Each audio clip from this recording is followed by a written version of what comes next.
Before the gates open, before the children laugh, before the rides spin and the lights flash, there is a silence, and in that silence, something moves. Welcome back, everyone, to Mr. Shadow's Stories, the place where the darkness speaks and the truth is far more terrifying than any fiction could ever be.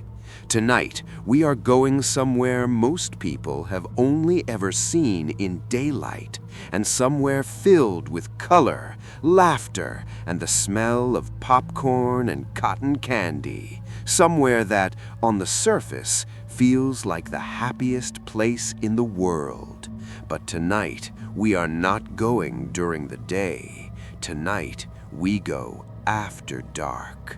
Tonight, we explore 3 real, deeply disturbing accounts from night security guards who were paid to protect amusement parks after hours. Guards who clocked in for what they thought would be a quiet, uneventful shift and clocked out as completely different people. These are not legends. These are not campfire stories made up to frighten children. These are true. These events were reported, documented, and retold by the very people who lived through them. People who, in some cases, never returned to work again. So, get comfortable. Turn the lights down, and whatever you do, do not let your imagination wander too far. Because tonight, on Mr. Shadow's Stories, the park is closed, but something is still very much open. Our first story comes from a man we will call Daniel. Daniel was 34 years old when he took a job as a night security guard at a mid-sized amusement park in the American Midwest. The park itself was well known in the region. It had operated for over 40 years, had a solid reputation, and drew tens of thousands of visitors each summer. During the day, it was loud, bright, and full of life. At night, Daniel quickly learned it was something else entirely. He started the job in early autumn, just as the park was winding down for the season. The crowds had thinned out, and management needed extra security to monitor the grounds during the final weeks before the park closed for winter. Daniel needed the money, the hours were decent, and the job seemed simple enough. Walk the perimeter, check the locked gates, make sure no one is trespassing, report anything unusual. Simple. His first few nights passed without incident. The park was dark and quiet, sure, a little unsettling in the way that any large, empty space feels unsettling at night, but nothing alarming. He walked his route, drank his coffee, and counted down the hours until sunrise. It was on his 9th night that everything changed. It started just after 2 a.m. Daniel was walking the central pathway that cut through the heart of the park, a long, wide avenue lined with game booths and snack stands, all shuttered and dark. At the far end of this pathway sat the carousel, an old one of the original attractions from when the park first opened decades ago. During the day, it was charming, all hand-painted horses and gold trim and spinning lights. At night, with its tarp cover draped over it and the lights off, it looked like a sleeping animal. Daniel was about 50 yards away from it when he heard something. Laughing. A child laughing. He stopped walking immediately. His hand went to his radio. He stood completely still and listened. It came again, high-pitched, bright, completely out of place at 2 in the morning in an empty, locked amusement park. His first logical thought was exactly what yours would be. A child had somehow gotten into the park. A trespasser, maybe. A kid who'd snuck in on a dare, or a family who'd somehow been overlooked at closing time and gotten locked inside. It happened. It was rare, but it happened. This was, he told himself, the most reasonable explanation. So he called it in on the radio and began walking toward the carousel. The laughing continued on and off as he approached. It seemed to be coming from just behind the carousel, from the small alley between the carousel and the maintenance shed behind it. Daniel called out. He identified himself as security. He told whoever was there that the park was closed and that they needed to come out. The laughing stopped. He came around the side of the carousel with his flashlight raised. The alley was empty. No child, no teenager, no one. Just the concrete ground, the back of the maintenance shed, and a chain-link fence beyond it. The fence was fully intact. No holes, no gaps, no signs of anyone having climbed it. Daniel stood there for a long moment, sweeping his flashlight back and forth. He checked the maintenance shed, locked tight, no signs of entry. He checked the area around the carousel. Nothing. He wrote it off. Sound carries strangely in empty spaces at night. He'd probably heard something from outside the park, a residential street nearby, a passing car with its windows down. He convinced himself of this and moved on. He was back at the security booth, finishing a coffee, when his radio crackled. It was Carl, the other guard on shift that night, stationed at the east entrance. "Hey Dan, you near the carousel?" Daniel said no, he'd just left that area. "Why?" A pause. "I'm looking at the carousel on the camera feed right now. The cover's moving." Daniel set down his coffee. He went back, and this time he brought Carl with him. When they arrived at the carousel, the tarp cover was pulled halfway off, as if something had lifted it from the inside, and then stopped. The horses beneath were visible, their painted eyes catching the beam of Daniel's flashlight and throwing it back at them in a way that made both men take an involuntary step backward. They pulled the cover fully off and checked every inch of the carousel platform. Nothing, no one. But there was one detail that Daniel mentioned when he recounted this story. One small detail that he said no rational explanation has ever been able to address. The carousel was padlocked every single night at closing. Maintenance staff did it personally. The lock required a key, and there were only 2 keys in existence, one held by the head of maintenance, who was home asleep, and one hanging in the security booth where Daniel had just been sitting. The lock was still locked. Whatever was underneath that cover, whatever moved it, had done so without opening the padlock. Daniel completed that season, but he told the story to every new guard who came after him, and he always ended it the same way. Trust what you hear in the dark, because whatever's making the sound is not always what you expect, and sometimes it isn't anything you can explain. Our second story is one of the most widely shared accounts among the security community of a particular large theme park on the east coast of the United States. The park has since changed ownership and been partially renovated, but the guards who worked there in the late 2000s and early 2010s know this story well. The guard at the center of it we will call Marcus. Marcus was an experienced security professional, former military, calm under pressure, the kind of person who did not spook easily, did not exaggerate, and had no patience for ghost stories or superstition. He took the night security position at the amusement park as a stepping stone. He was working toward a higher level position in private security and needed the extra income in the meantime.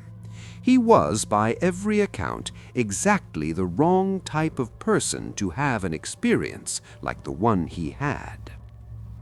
It was a Tuesday night in July, deep summer, peak season.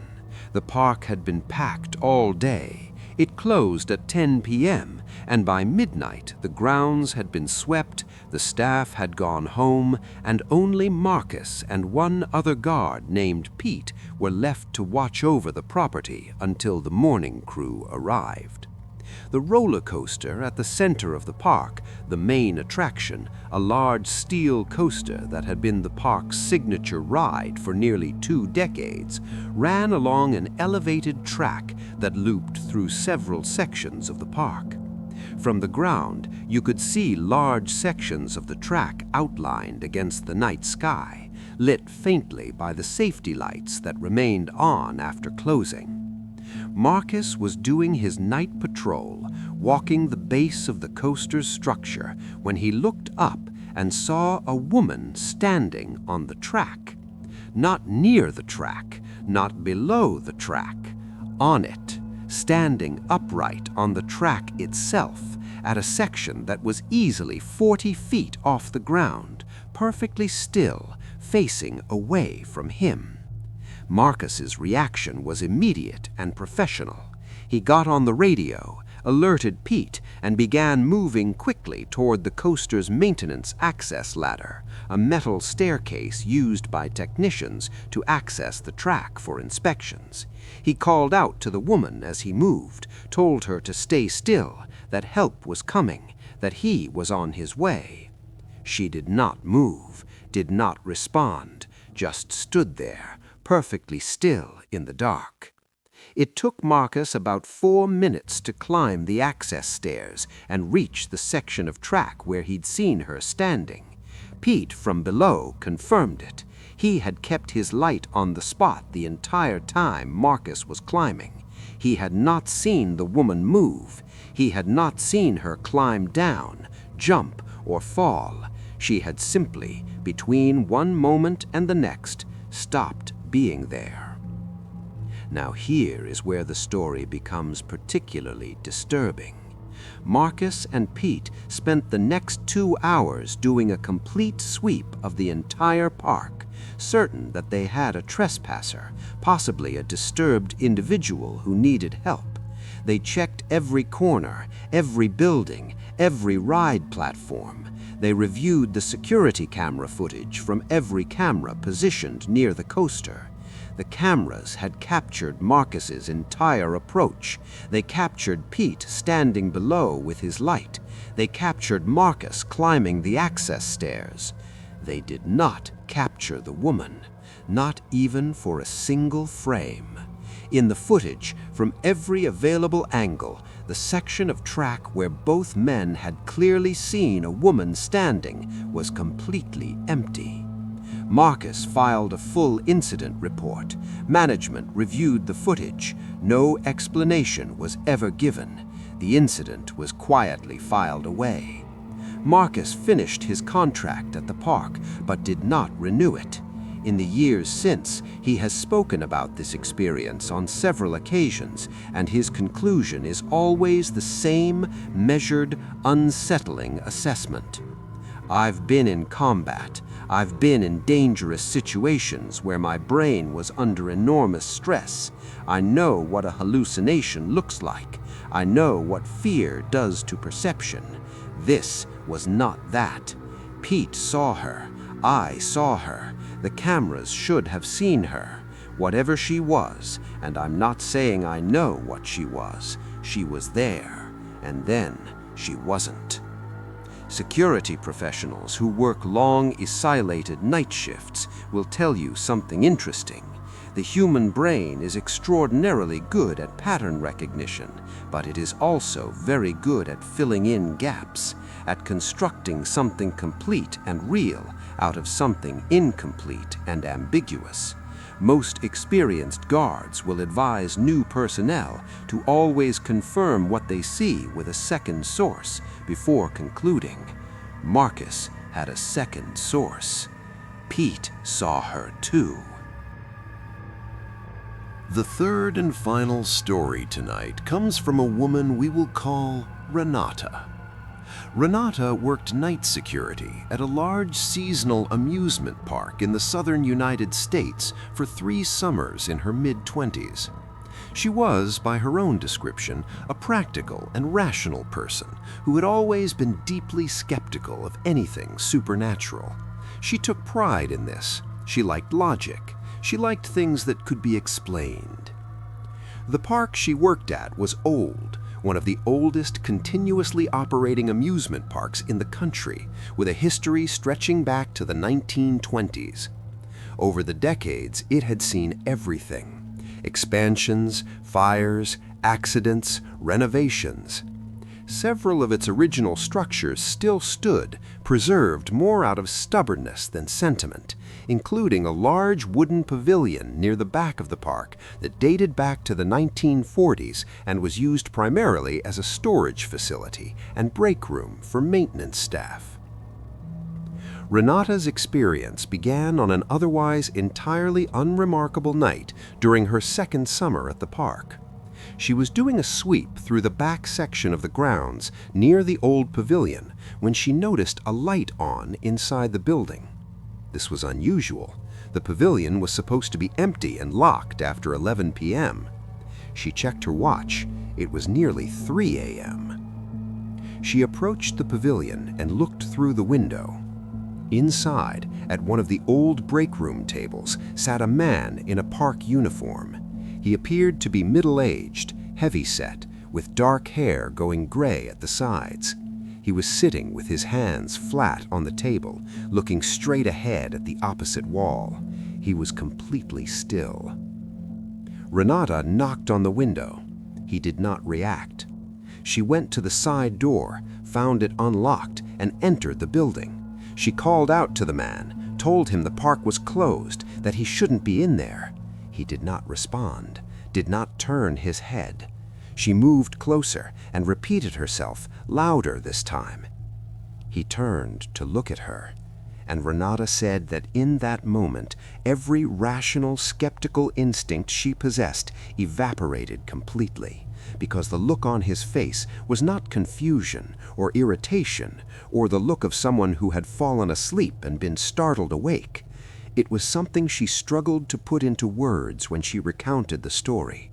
The closest she ever came was this: he looked like someone who had been waiting for a very long time. Not for me specifically, just waiting, like waiting was all he knew how to do. He looked down at the table, then he stood up slowly, and then, in Renata's account, he simply walked toward the back wall of the pavilion and was gone. No door, no window. The back wall was solid wood paneling, fully intact. Renata stood in that break room for what she estimated was about 5 minutes before she was able to move. Then she called it in, and her supervisor came down to check the building with her. What they found when they looked more carefully at the break room table was what turned this account from simply frightening into something truly haunting. On the table, exactly where the man's hands had been resting, was an employee badge. It was old, the laminate yellowed and cracked, the photo faded to near invisibility. The format of the badge was one that the park had not used since the 1970s. The name printed on it was barely legible, but Renata's supervisor, a man who had worked at the park for over 20 years, went pale when he read it. He recognized the name. It was the name of a maintenance worker who had died on the park property in 1973, an accident involving one of the old rides during an off-season maintenance inspection. The man had been found alone in the back section of the park near the old pavilion. He had been a heavy-set, middle-aged man with dark hair. Renata did not finish her shift that night. She came back the following week, and she finished out that summer, but she has said in every retelling that she never once walked near the old pavilion again without feeling the weight of being watched. The badge was turned over to management.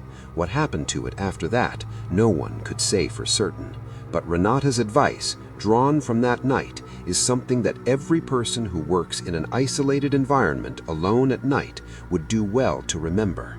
Learn the history of the place you're guarding. Old places carry old things, and sometimes those things are still doing exactly what they were always doing. They just don't know the shift ended a long time ago. 3 parks, 3 guards, 3 experiences that no training manual, no security protocol, and no rational explanation has ever fully resolved. Daniel heard a child laughing in a locked empty carousel in the middle of the night.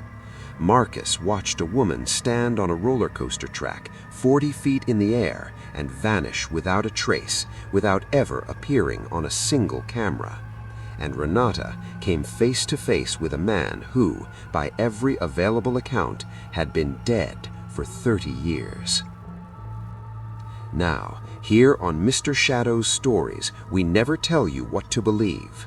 We are not here to convince you of anything. We simply bring you the accounts as they were given, as honestly and completely as we can, and we let you decide what to do with them. But if you ever find yourself alone in a large, dark, empty space, a park, a building, a structure with a long history and old walls and the kind of silence that feels just a little too heavy, do what every experienced night security professional will tell you.